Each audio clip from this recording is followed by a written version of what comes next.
When it comes to the top credit cards of 2023, I've decided to divide my list into the top 3 cashback cards and then the top 3 cards that deal with points and miles. Now, while there's certainly credit cards that are better in specific situations or with certain credit card strategies, the goal for this list is to give you 6 options that really stand out on their own. I'm Bradford, the Penny Pincher's Guide of Personal Finance, and the first card on my cashback list in no particular order is going to be the Wells Fargo Active Cash Card.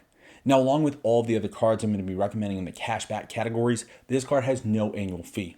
But what really makes this card stand out in particular is that it offers a flat rate of 2% cash back on all of your purchases without having to worry about any limits or any sort of rotating categories to keep track of.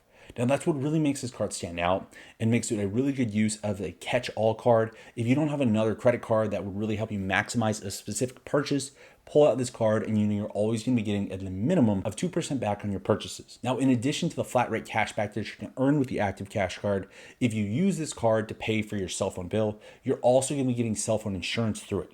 Now, it's going to offer you up to $600 in coverage with a $25 deductible if you lose your phone, if it's stolen, or if it just breaks for whatever reason. Now, next up on the list is going to be the Chase Freedom Unlimited, again with no annual fee. This card has been giving you a flat rate cashback of 1.5% on all your purchases, again without any sort of limits on how much you can actually earn. Now, what helps this card stand out, and which makes it another good opportunity for you to earn more back, is that it does offer a 3% cash back on all drugstore purchases, as well as 3% cash back on all dining out that you do. And then the highest category that it offers and does incentivize you to use the Chase portal in terms of booking your travel is that it offers you 5% back on all of your purchases through the Chase travel portal. And then last on my list for the best cashback cards is going to be the Citi Custom Cash Card. Again, no annual fee. This card is going to offer you a 1% cashback on all of your purchases without any limitations. But where this card specifically shines is that you can earn 5% cashback on your top spending category for any billing cycle, aka each month.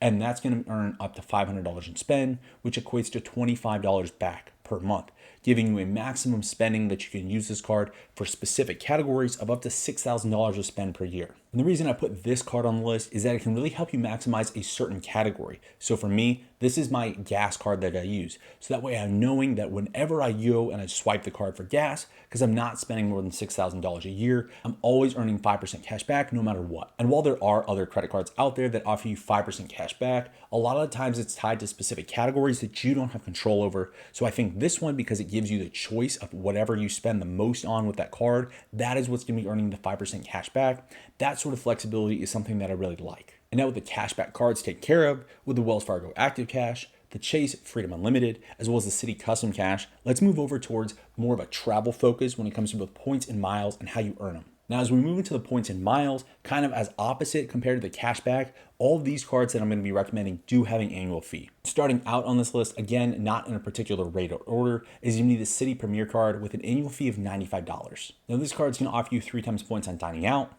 3 times points on supermarkets, and then 3 times points on all airfare and hotels that you use this card for. And then for any other purchases, it's going to be a single point back.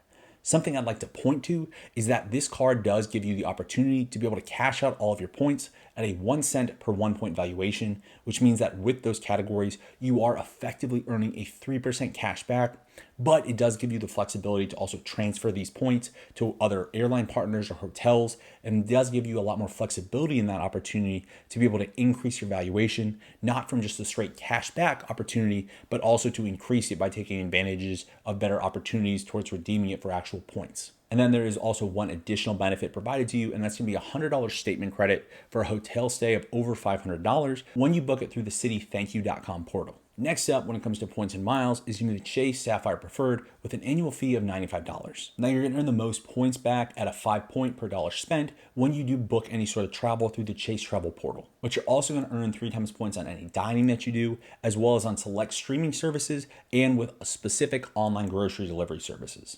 And then you'll also earn 2 times points on any sort of other travel that you do, things sort of cruises, or if you're taking any sort of train someplace else, things that are not covered specifically underneath the Chase travel portal. And then like most other cards, it is going to give you a flat 1 point per dollar spent on anything else that isn't covered on one of those select categories. That gives you a multiplier. And some other things I like about this card is that every anniversary, you're going to earn a 10% anniversary boost for any points that you've earned over the past year, as well as it does give you a multiplier of it's going to give you an increased 25% boost on any sort of points that you use when you use them specifically to book through the Chase Rewards portal, as opposed to just transferring them to some other sort of partner airline or hotel. And then lastly, on the points and miles side of the house is going to have to be a routine favorite, which is going to be the American Express Platinum card, coming in with a hefty annual fee of $695 a year. Now, when it comes to earning points, it really only makes sense to use this card towards purchases of both hotels and airlines. Now, you can earn the 5 times points per dollar spent on any purchases made directly through an airline, or you also have the option of using the AMEX travel portal for booking both hotels and airfare. And then again, you're going to also earn 5 times points per dollar spent. Anything else, you're going to only earn 1 point per dollar spent. And with those categories, you're going to be better off looking at other AMEX cards. But what really makes this card shine is the amount of benefits and statement credits that come along with it, which makes travel just a lot more enjoyable and, quite frankly, a very easy way to offset that hefty annual fee. Now, while Amex does tout up to $1,500 in statement credits that you can earn using this card, and you can definitely do that, some of the statement credits that I think are the easiest to use to actually offset the annual fee are going to be like the $240 digital entertainment credit. I use that to pay for Disney Plus as well as Peacock, some of the things that I would have paid for anyway, and it really helps offset those fees, as well as a $200 airline credit for the airline of your choice from a pre-selected list. Now, you can't use that to actually book tickets, but you can use it towards seat selections. Say you specifically want to sit in the emergency row and you'd have to pay an upgrade to do that. You can do so, as well as the opportunity to pay for baggage and carry-ons and things like that. There's also a $200 hotel credit that you can use when you book through the Amex travel portal through either their Fine Hotels and Resorts collection or just their hotel collection. Now, you have to stay 1 night for the Fine Hotels and Resorts collection or 2 nights consecutively, which is the regular hotel collection. But I did find this was a pretty easy credit to actually take advantage of. And another credit I thought was pretty easy to take advantage of is the $200 per year in either Uber or Uber Eats credit doled out in monthly allotments. And I did like this, even if you're not trying to go someplace with an Uber, it does basically equate to a free meal each month if you decide to use Uber Eats, and then you decide to pick up so you don't have to pay for the delivery fee. And then there's quite a few other credits that you may or may not take advantage of, but these are the credits that I decided to list because I think they're the most applicable to most people.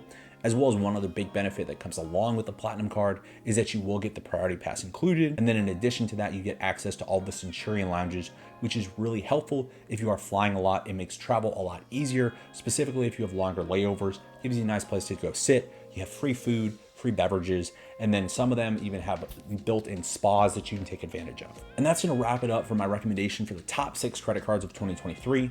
Now, if you want any specific deep dives on any of the cards I mentioned on my list, I highly recommend checking out our credit card review playlist right here. Thanks for watching, and from your first penny to your first million, we're here to help.